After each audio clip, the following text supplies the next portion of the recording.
This is Dr. Tori. Welcome to the Influence Everyday Show, where we make every day better and we influence for good.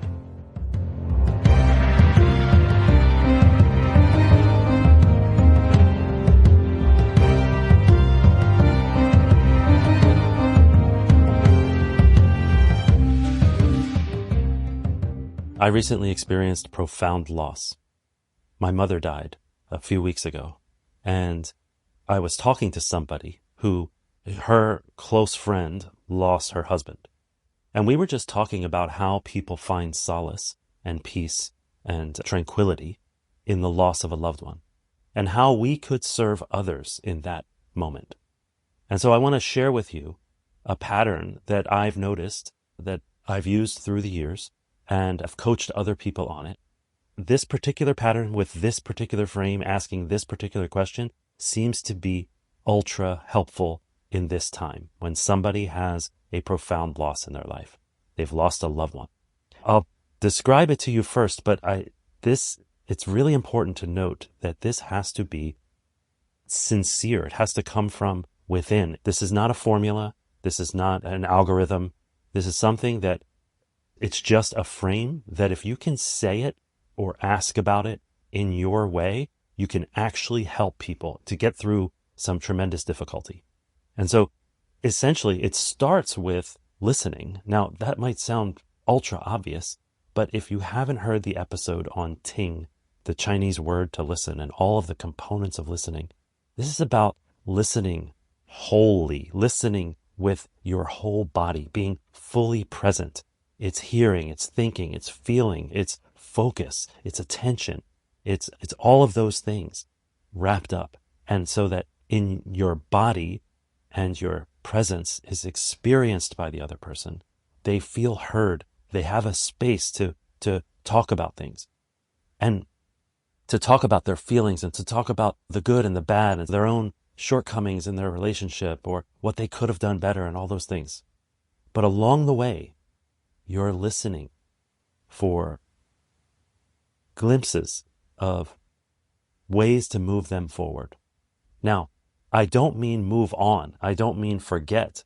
I don't mean distract, but rather to move forward, to grow with it. While you're listening, you might start to see some permission signals that allow you to go a little deeper, that allow you to get closer to a deep rapport where you can have this be extremely effective.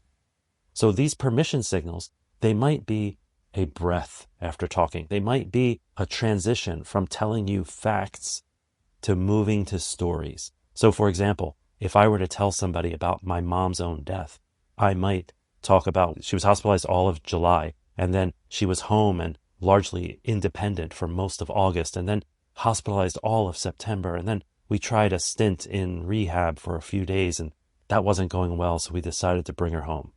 And then she died in my home. Those are facts. That's a timeline. That's not a story. But the moment I start to say, we had a bunch of guests over, and they were all there talking and praying for her and all these things. And then at one moment, she lifted her head, which she hadn't done in 2 days. She lifted her head.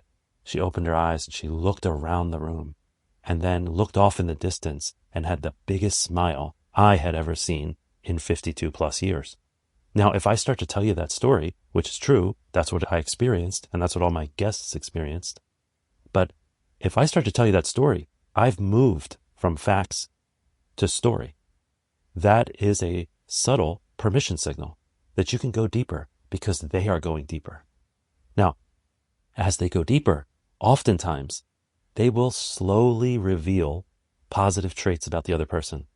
I'm really going to miss the way she made people laugh. I'm really going to miss the way he treated his neighbor and the way he was always caring about the other person. I'm really going to miss the way she made all of us feel loved. And they go through these traits. The moment they start to mention a positive trait, that's when you can start to invite expansion on it. Oh, tell me more about how they serve their neighbors. Tell me more about that. Or, oh, in what kind of ways? What did that look like when she was serving her neighbors? What did she do? And then they start to go into details. Oh, she would just bake stuff and bring it over. Food was her love language, and she would bring it over and do this and do that. And then they start to tell you more about it. Now, what's happened? they've moved on from the death experience and started to talk about the good traits or the superpowers of that person. And that is an opening. First, you honor it. You say, wow, that's beautiful. I wish more of us were that way with our neighbors. You honor whatever that trait was, if it's a good one, obviously. If they talk about a superpower that person had, you honor that. You sit with it for a moment. You mention it's beautiful. You mention it's great. You mention, wow, she must have had a lot of impact on people, right? You mention that and honor it. And then gently ask. This is the powerful question that leads to a huge reframe. And that powerful question is, if you started to do some of the stuff that she did for neighbors, what would that look like? Like, how do you think you might do some of what she did? And you ask that question. Now, all of a sudden, their head starts going into a place where they are being more like that person. It's not moving on or moving away. It's actually more like moving with. And that's a better feeling when someone's experienced loss.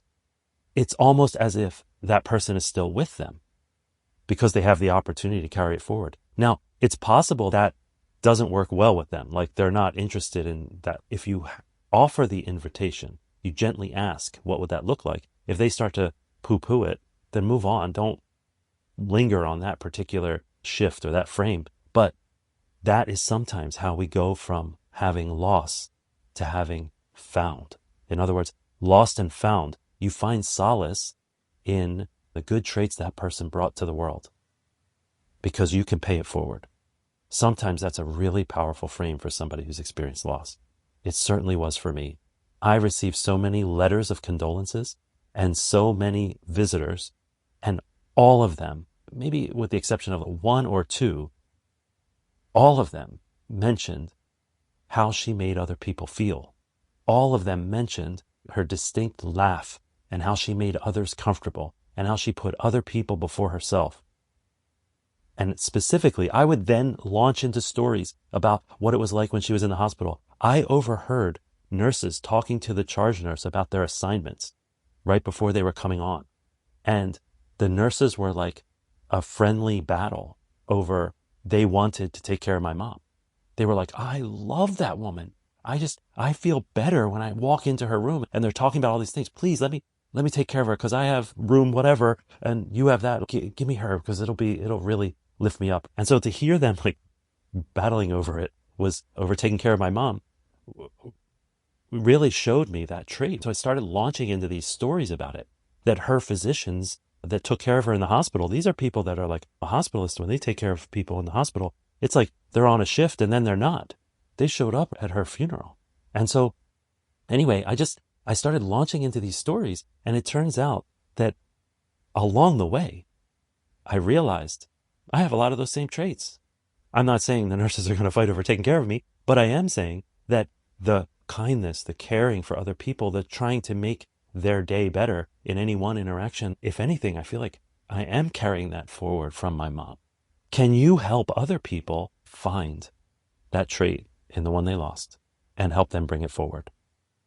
That pattern, that listen first deeply, wait for permission signals. They might not come for a long time, but when they do, then start to probe and ask a little bit more. Tell me more about that superpower, and then honor it. Honor that. Wow, that's beautiful. That's amazing. I can imagine the impact she had, right? And then gently ask, hey, if you were to do some of that, what would that look like?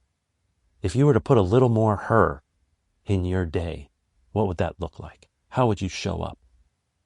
And that is a move closer to the person they've lost, not moving on or distracting from. And that feels so much better.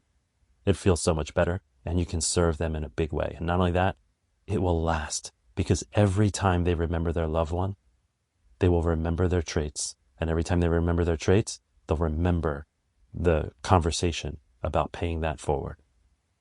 If you've had a loss, maybe it's time to think about something that they did, some sort of trait or superpower that they had. And it's time for you to pay it forward. I'll see you in the next episode. This is only the end of today's show if you let it be. Who needs to hear what you just heard? Go ahead and share it with them right now.